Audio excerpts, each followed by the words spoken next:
Të në qatë jeta me të shpesoj që jeni mirë, po bëj një video ku do të bëj sugjerime në 5 ligjëratave të cilat janë shumë të rëndësishme për të ndjekur në kohën tuaj të lirë. Qofse ndonjëherë mërziteni nga librat, nga filmat ose nga çfarë do lloj gjëje që ju vendosni të bëni në kohën e lirë, mund ta ndryshoni rutinën duke dëgjuar këto ligjërata të cilat të ndihmojnë në mënyrën e mendësisë, në mënyrën e vetbesimit, në mënyrën e kontrollit dhe gjithashtu në mënyrën e karakterit dhe të vendimeve.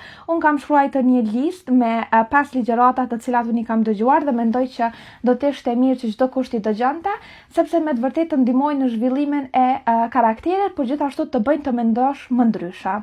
Për ju të cilët nuk keni dëgjuar ndonjëherë për TED Talk, është një platformë ku ka ligjërata të fushave të ndryshme, të cilat të edukojnë në këto fusha varësisht se çfarë fushe të zgjedh. Kam bërë një listë dhe kam shkruar në telefon në pika të shkurta për secilën ligjërat. Linqet e të këtyre ligjëratave do t'i dërgoj ose do t'i postoj te Cozy with Trinka, si gjithmonë aty ku postoj unë çdo gjë. Ligjërata e parë që unë do të sugjeroja është nga një psikologe jashtëzakonisht e suksesshme dhe shumë e mirë, ajo quhet Carol, dhe kjo ligjërat quhet The Power of Believing That You Can Improve, ose ndryshe në gjuhën shqipe, fuqia në të besuarit se ti mund të përmirësohesh. Pra gjithmonë ka një ide që ti duhet fillimisht të mendosh nga vetja jote që mund të bësh një ndryshim, të çfarë do lloj ndryshime që është. E në këtë ligjërat flitet për rritjen e mendësisë edhe për nivelin e mendësisë që ti e avancon.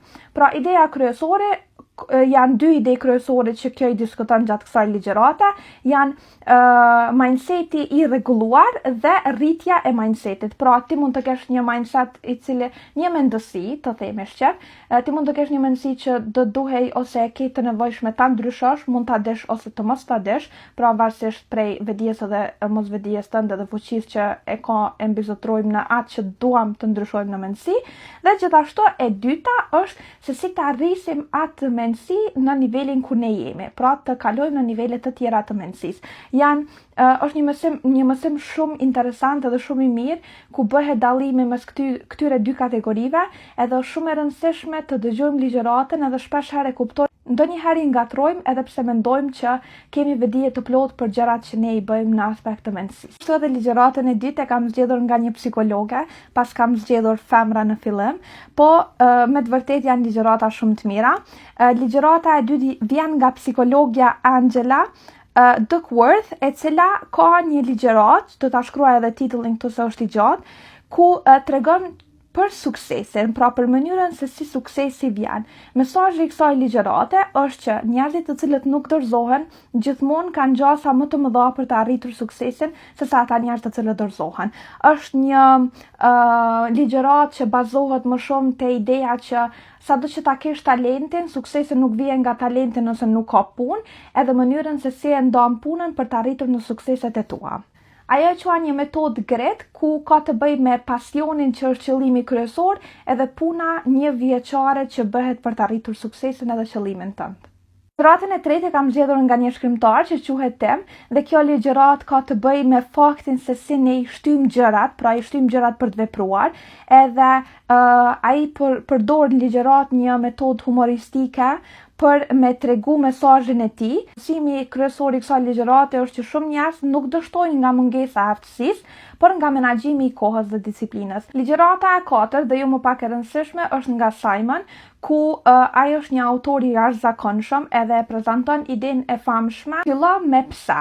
Modeli i tij ka 3 pyetje kryesore: pse e bën, si e bën dhe çfarë e bën. Dhe gjithashtu të jep motiv për vendimarrje të rëndësishme. Një tjetër ligjërat, dhe kjo është ligjërata e fundit që po sugjeroj për qëllime të motivit, të mendësisë, të këmbguljes të karakterit dhe të zhvillimit personal, është nga Brené Brown, ku është një studiuese e jashtëzakonshme që kjo, për dallim nga ligjëratat e tjera, flet për sinqeritetin edhe për guximin të jesh i sinqert. Njëherë mendojmë që sinqeriteti është një gjë shumë e lehtë për të bërë, por në realitet duhet të kesh guxim që të jesh i sinqert, edhe tregon për pambrojtjen emocionale që ndonjëherë njerëzit mund ta kenë e që nuk e vënë re, ndryshe nga ajo që ne e kemi menduar.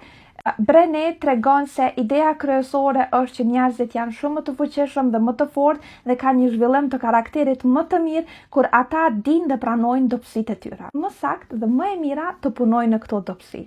Kto ishin 5 sugjerimet e mia të ligjëratave nga TED Talk. E si gjithmonë unë ju përshëndes edhe ju përqafoj shumë dhe ju them gjithmonë që punoni për veten tuaj, punoni për karakterin, personalitetin e juaj, edukohuni dhe arsimohuni në fusha të ndryshme, sepse kjo ju bën më të mirë. Si gjithmonë ju put dhe ju përqafoj. Miru pafshim!